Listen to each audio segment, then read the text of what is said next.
One of the most important tools in your toolbox as an analyst is the financial calculator. A financial calculator is a specialized calculator that's used to perform time value of money calculations that can't be done on a standard calculator.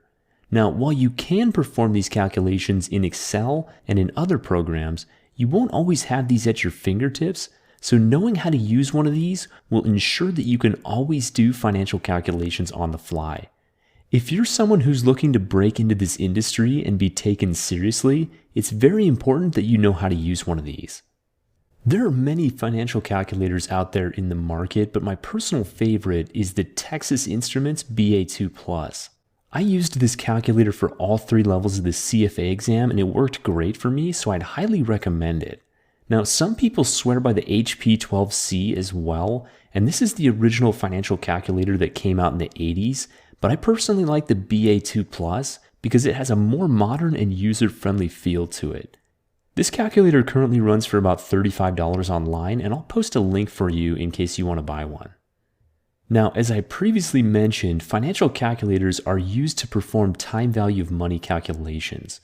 Time value of money is a fundamental concept in finance, and it's used to calculate monthly payments on a loan, future value of an investment, present value of an investment, and so on.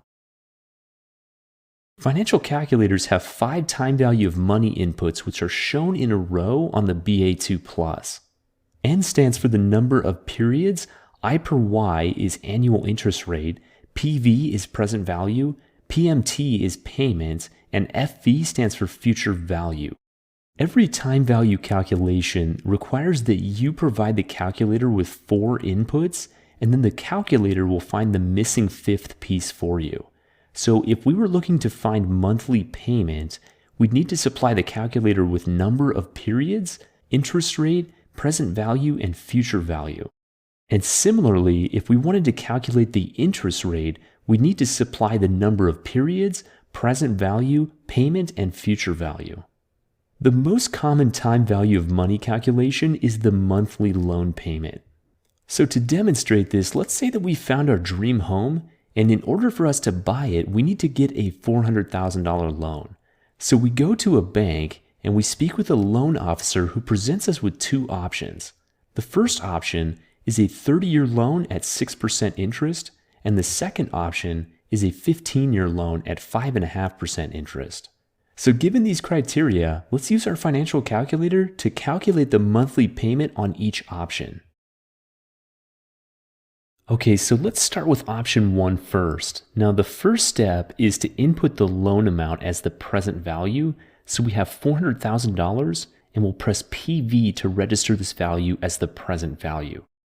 Now future value is 0 since the loan will be paid off in full at the end of the loan. So let's type 0 and hit FV to register this as the future value. Now for number of payments, remember that we're calculating a monthly payment. So we need to take the number of years times 12 months. So we have 30 times 12 and we'll press enter.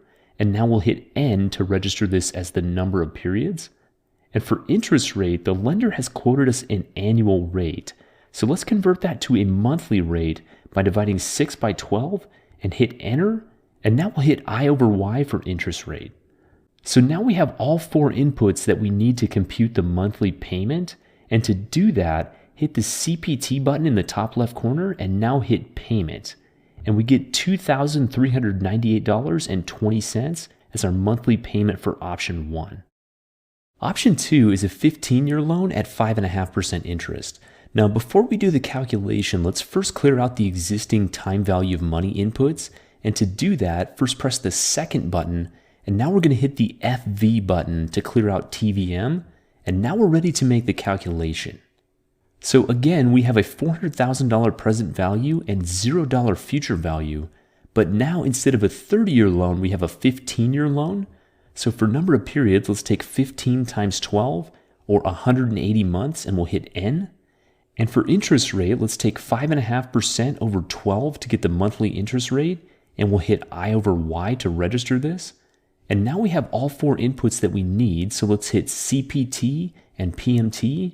And now this time our monthly payment is $3,268.33. Now, the BA2 Plus in particular has some other really useful functions such as the cash flow function, the net present value, and the internal rate of return, and I'll post some how-tos to the website so you can see how these are done. This is all I have for you in terms of financial analysis basics, and in the following section, we'll take a dive into the income statement.